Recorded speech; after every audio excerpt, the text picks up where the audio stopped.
학교와 학원, 병원, 종교시설 등 일상생활 곳곳에서 확진자가 속출하면서 국내 코로나19 신규 확진자 수가 나흘 연속 300명대를 기록했습니다. 정부는 수도권을 중심으로 3차 유행 국면에 접어들었다고 진단했는데요. 네, 두 분과 관련 내용 짚어보겠습니다. 정기석 한림대 성심병원 호흡기 내과 교수, 김민하 시사평론가 나와 있습니다. 어서 오십시오. 안녕하십니까? 네.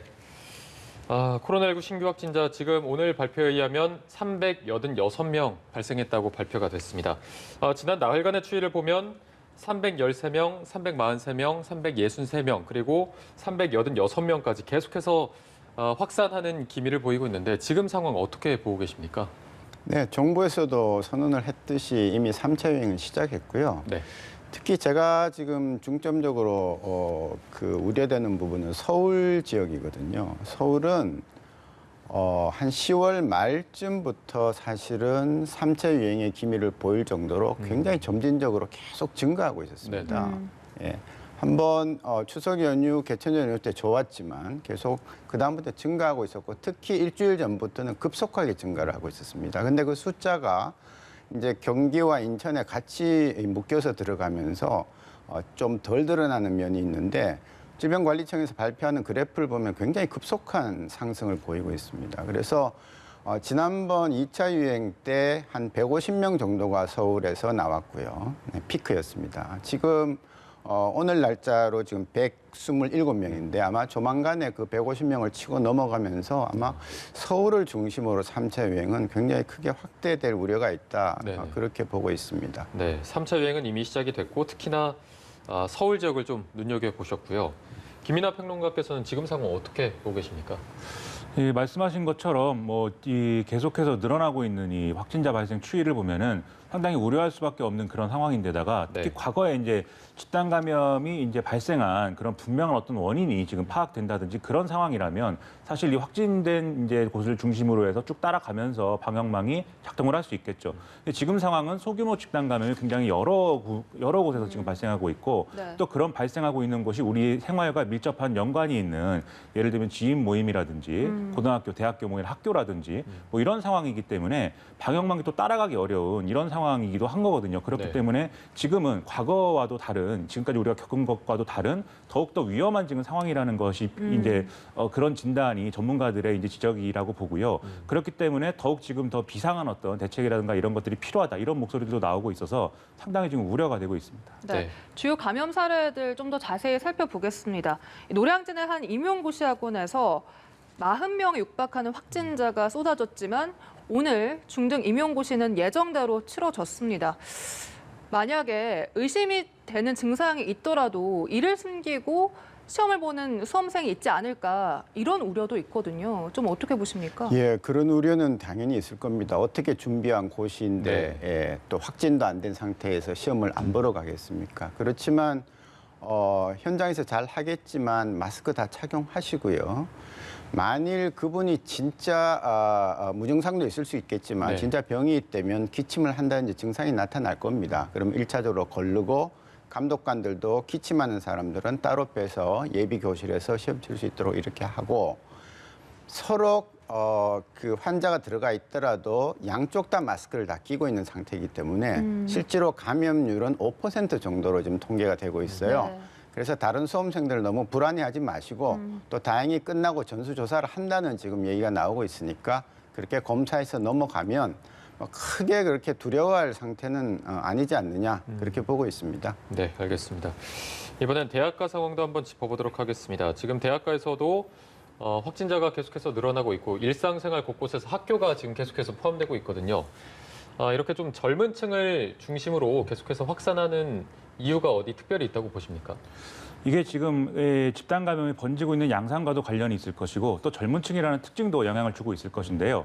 과거에 이제 집단 감염에 이제 고리로 지목이 됐던 이런 다단계라든지 또는 이런 경우에는 고령층들이 많이 모이는 그런 장소이거나 그런 이제 업체였다. 이런 특징이 있었습니다. 그런데 지금 이제 일어나고 있는 소규모 집단 감염들은 그런 어떤 구분이 안 되는 거거든요. 다양한 그야말로 모임에서 이루어지고 있는 것이기 때문에 네. 그렇기 때문에 이제 젊은 층도 계속해서 이 감염자 비율이 올라가고 있다. 이렇게 볼 수가 있겠고요. 거기에 더해서 특히 젊은 층이기 때문에 무증상 감염이라든지 이런 것으로부터 뭐 취약한 부분들이 있는데 예를 들면은 이 10월 말에 이 헬로윈 데이라고 해서 굉장히 네. 좀 방역에 좀 무심한 이런 젊은 층들이 좀 번화가에서 이렇게 움직이는 그런 모습들이 많이 보도가 되지 않았습니까? 근데 그런 것들이 지금 이제 감염의 고리가 됐다라고는 지금은 이제 확인되지 않은 사실이지만 그 당시에 상황을 미루어서 우리가 알 수 있는 것은 그만큼 젊은 층들이 지금 상당히 코로나19 방역에 대해서 상당히 피로감을 느끼고 있다. 그래서 장기화되면서 네. 이제는 이런 경각심이라든가 이런 게 상당히 줄어들고 있는 상황이라고 보이거든요. 실제로 번화가에 나가 보면은 그런 모습들이 이제 많이 있죠. 그러다 보니까 이런 이제 젊은 층들이 또 대학의 어떤 대면 수업이라든가 이런 게 재개가 되면서 다시 모이고 여기서 다시 이제 감염이 발생하고 이런 일들이 이제 반복해서 벌어지고 있는 것 같고요. 또 학생 외에도 이제 뭐 중장년층의 경우에도 지금은 계속 감염 비율이 올라가고 있지 않습니까? 네. 이 경우에도 지인 모임이라든지 또는 뭐 산행이라든지 이런 걸 고리로 해서 이제 모이고 있는 동일한 양상이기 때문에 지금은 정말로 지금 우려가 되는 상황이다라고 봐야 되겠죠. 특히나 이제 연말이 다가오면서 연말 모임 약속이 워낙 많아지다 보니까 이런 부분을 좀 조심을 더 해야겠죠. 그렇습니다. 연말이라고 할 때는 우리가 연말 모임을 뭐 우리가 앉아서 뭐 멀리 떨어져 앉아서 뭐 이렇게 하는 모임이 아니지 않습니까? 마스크를 착용한다든지 이런 모임이 아니라 마스크를 벗고 식사를 같이 한다거나 음주를 같이 한다거나 그리고 굉장히 밀집되어 있는 사람들이 밀집되어 있는 좀 밀폐된 공간에 오랫동안 머무르는 이런 형태의 모임이 대개는 연말 모임이죠, 그게. 네. 그렇죠. 그래서 그런 모임들은 아예 처음부터 시작을 하지 않는 게 좋을 것 같고 집에 있는 게 가장 좋은 방법인 것 같습니다. 네, 해외 유입 사례도 살펴보겠습니다. 부산항에 입학한 외국 선박 중에 지난 4일간 77명의 확진자가 발생했습니다. 문제는 우리 노동자도 이들과 접촉한 사례가 있다는 건데요. 교수님께서는 좀 어떻게 보십니까?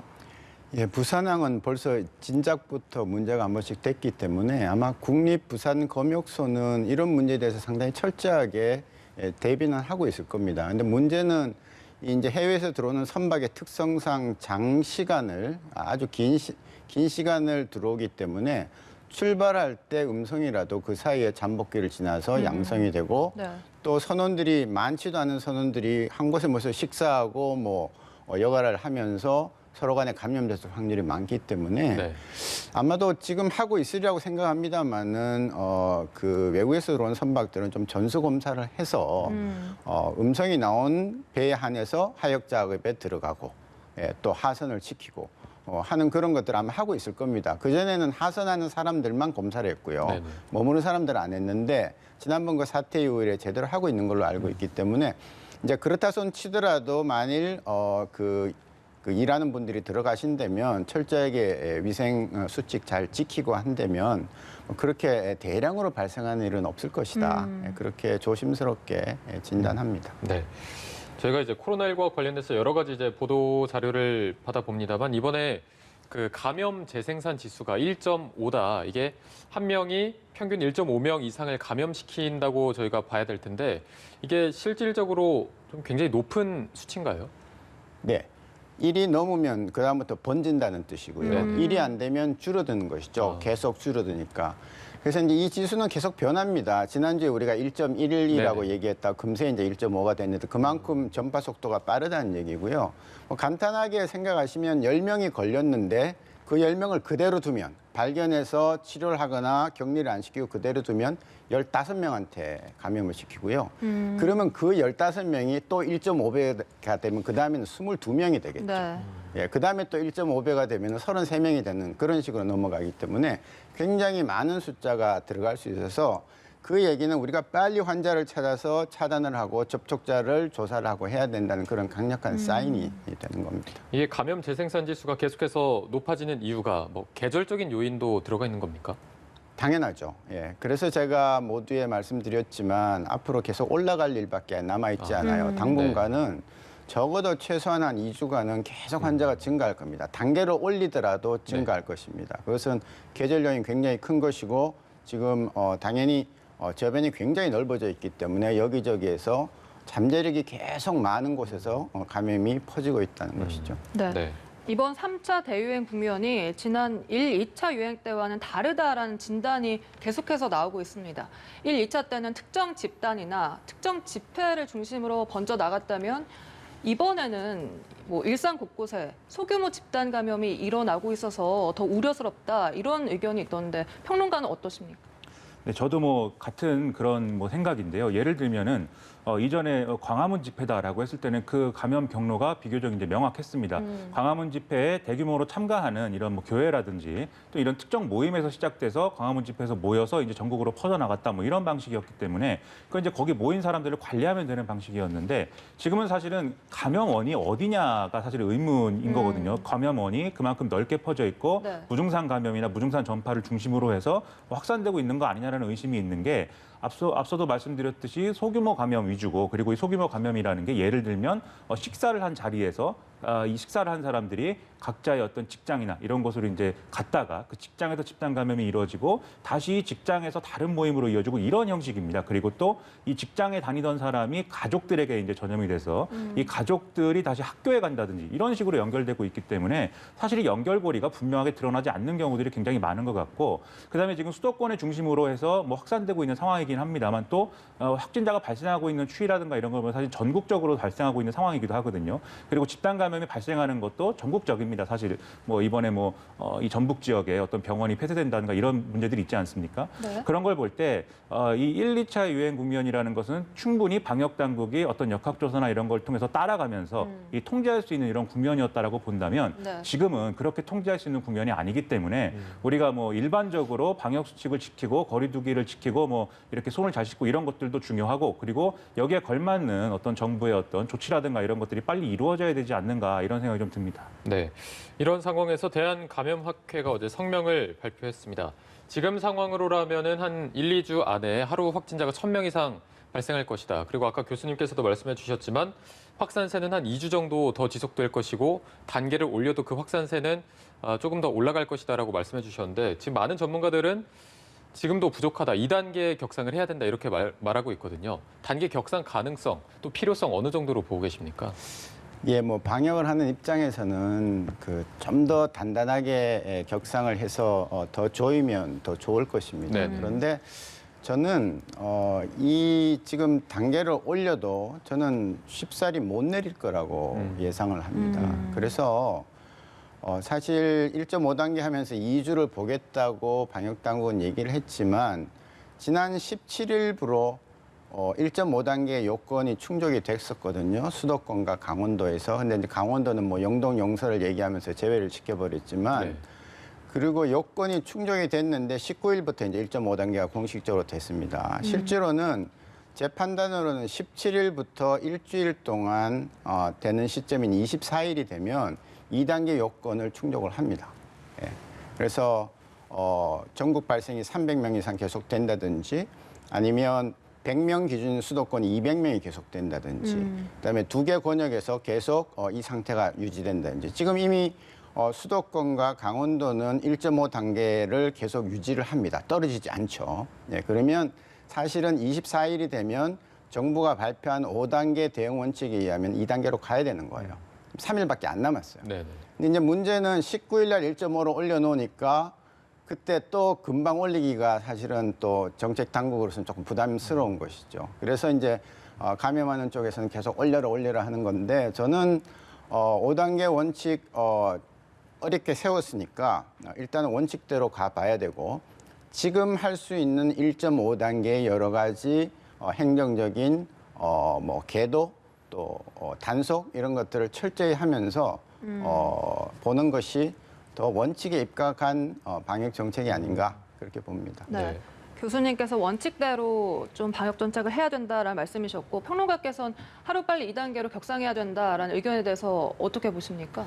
그 교수님 말씀하신 대로 기준을 세워놨기 때문에 그 기준을 충족하면 이제 시행을 해야 되는 것이죠. 그렇기 때문에 2단계 상향 기준은 뭐 충족은 코앞에 있는 것이기 때문에 그걸 충족하면 바로 이제 조치를 취해야 된다고 보고요. 다만 이 단계 상향이라는 게 지금 네. 우려가 되는 것은 1.5단계와 2단계의 결정적인 차이는 결국은 자영업자들의 고통이 얼마나 심화되는가 여기에 있다고 봐야 되겠죠. 그래서 지금 이제 사회적 거리두기 단계를 올리더라도 이것을 지킬 수 없는 상황이다라고 한다면 사실은 소용이 없는 것입니다. 그렇기 때문에 이거를 지킬 수 있게 해주는 여러 가지 조치들이 추가로 필요할 것 같거든요. 그래서 지금 자영업자들의 고통이 예상되는 만큼 여기에 대한 정부의 또 다른 어떤 조치들 예를 들면은 이전에는 이제 지난번 유행 때는 뭐 긴급재난지원금이라든가 또는 뭐 이 관련돼서 어떤 뭐 고용지원금이라든가 이런 것들이 이제 집행이 됐는데 계속해서 이런 뭐 일상적인 어떤 지원금이 계속 이루어져야 된다라고 하면 지금 재정 당국에서는 상당한 부담일 겁니다. 그런데 그럼에도 불구하고 2단계가 상향된다고 했을 때 피해를 뭔가는 이 단계를 지킬 수 있는 조건은 마련해 줘야 되기 때문에 그러한 재정 지원을 포함해서 이런 경제적 부분에서의 어떤 그런 조치들은 반드시 지금 필요한 상황이 아닌가라고 생각이 됩니다. 네. 네. 경제와 방역의 균형점을 찾기가 참 어려운 문제입니다. 그런가 하면 백신 개발에 대한 희소식은 이어지고 있습니다. 이번엔 영국 이 아스트라제네카가 임상 이상 시험 결과를 발표했거든요. 이 화이자나 모더나에 비해서 아스트라제네카의 백신은 좀 어떻게 보겠습니까, 교수님? 일단 아스트라제네카 백신은 값이 저렴합니다. 예, 미국 돈으로 4달러니까 한 5,000원, 우리나라 돈으로 물론 2번 맞아야 됩니다만. 그리고 바이러스를 공학적인 바이러스를 이용해서 아데노 바이러스는 아주 흔한 감기 바이러스인데 그거를 인공적으로 만든 다음에 항체를 만들 수 있도록 그렇게 했기 때문에 훨씬 더 자연스러운 바이러스입니다. 화이자나 모더나에서 만든 mRNA보다 조금 더 자연스럽고 경험도 네. 있는 바이러스입니다. 다만 이제 중간에 시험 중에 한번 척수염이 생기면서 잠깐 중단을 했던 것이 이제 흠이라면 흠일 수 있는데요. 네. 그것도 하나의 좋은 대안이라고 우리가 생각을 하고 그 바이러스도 아스트라 것도 아마 조만간에 시장에 나올 거라고 저는 예상을 하고요.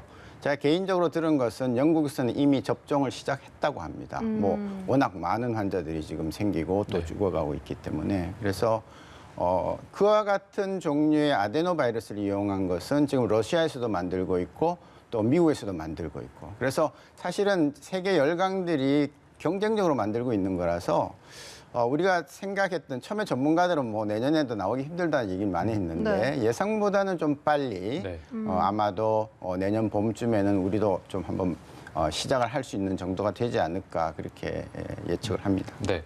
자, 이 아스트라제네카에 앞서서 화이자와 모더나에서 이제 백신이 90% 이상의 예방 효과가 있다 이런 말이 나오면서 굉장히 기대감이 많이 높아졌습니다. 관심은 언제쯤 상용화가 돼서 언제쯤 맞을 수 있느냐 이 부분일 텐데 지금 뭐 내년 가을쯤에나 우리 국민은 맞을 수 있다 이런 분석이 나오고 있어서 이거 왜 그런 겁니까? 일단 이 세계적으로 이른바 이제 뭐 백신 민족주의 뭐 이렇게 부를 정도로 이 백신을 개발하고 있는 것에 대해서 강대국들이 먼저 이제 선구매를 해놓은 그런 상황이기 때문에 뭐 물량이 제대로 이제 공급이 되겠는가에 대한 지금 우려가 있죠. 그래서 이런 우려 때문에 여러모로 이제 걱정을 했는데 다만 우리 이제 보건복지부 장관이라든지 국회에서 답변한 내용 등등을 보면 지금 어쨌든 백신을 구매하는 것에 대해서는 일단 협상이 진행 중인데 뭐 협상에서 우리가 특별히 불리한 그런 상황은 아니다라고 얘기를 하고 있는 것입니다. 그래서 이제 결정적으로 지금 이제 문제가 되고 있는 것은 그러면 여러 회사들의 이제 백신이 있는데 그 중에 이제 가격의 문제 그리고 우리가 유통이나 보관에 있어서 어떤 조건들을 지켜야 되는 백신마다 조건이 다르기 때문에 뭐 어떤 백신은 영하 70도의 어떤 뭐 이런 뭐 유통이 필요하고 뭐 어떤 것은 뭐 다른 형태고 이런 차이들이 있지 않습니까? 그래서 이 차이 중에 어느 것이 우리에게 적합한가 그리고 몇 번을 맞아야 되는가 한 번 맞아도 되는 백신이 있고 두 번 맞아도 되는 두 번 맞아야 되는 백신이 있고 네네. 이런 조건들이 달라서 그런 조건에 맞춰서 지금 이제 협상을 진행 중이다라고 설명을 했습니다. 그래서 이 말씀하신 이제 전망을 보면 내년 뭐 가을이나 뭐 이렇게 돼야 뭐 실질적으로는 우리가 접종을 할 수가 있을 것이다라고 예상을 했지만 그렇지만 그걸 좀 더 앞당길 수 있을 것이다라는 좀 희망적인 기대나 이런 것들도 언급은 되고 있거든요. 그래서 그런 면에서 기대를 가져보는 게 좋겠고 다만 이제 지금 이제 논의가 되고 있는 백신은 아마도 이제 건강한 성인을 대상으로 한 이런 백신이다라고들 이제 얘기를 하고 있고 좀 더 노령층이라든지 그리고 18세 미만의 어떤 그런 뭐 계층의 이 연령층의 경우에는 추가로 이제 어떻게 백신을 맞을 수 있을 것인지 그런 백신이 개발되는지 이런 것들을 같이 지켜봐야 되는 문제여서 우리로서는 이 백신 구매 문제와 더불어서 백신이 어떻게 지금 개발되고 있는가도 같이 추이를 지켜보는 것이 필요할 것 같습니다. 네. 이게 백신 같은 경우에는 어쨌든 뭐 부작용 문제가 가장 좀 관심을 많이 가지실 텐데 이게 온도에 좀 굉장히 민감하다 보니까 뭐 아프리카나 아니면 다른 온도 차이가 많이 나는 지역에서도 이 효과가 똑같이 나타난다고 보면 될까요? 네, 그러니까 콜드 체인이라고 생산해서 접종을 받는 곳까지 가는 게 관리가 문제지. 네네. 그 안에 기온에 대해서는 큰 차이는 없는 것이거든요. 아. 다만 이제 우리나라 정도 안 되는 조금 어려운 나라들에서는 그런 콜드 체인을 유지할 수 있는 능력이 안 되죠. 저온 상태를 유지할 수 있는 그 기술인 그렇죠. 거죠. 네. 예, 그래서 뭐 우리나라 얘기만 하면 뭐 마이너스 70도도 우리나라는 충분히 마음만 먹으면 체제를 갖출 수 있습니다. 그러나 이제 아까 우리 얘기했던 그 아스트라 쪽은 우리가 보통 맞는 백신하고 똑같아요. 독감 백신하고. 그렇기 때문에 그게 만일 대량으로 생산돼서 우리가 할 수 있다면 그건 아무렇지도 않게 우리는 편안하게 맞을 수 있는 그런 백신이 지금 나오고 있다는 겁니다. 네, 네. 알겠습니다. 알겠습니다. 이 정기석 한림대 성심병원 호흡기 내과 교수 그리고 김민아 시사평론가와 이야기 나눠봤습니다. 오늘 말씀 고맙습니다. 고맙습니다.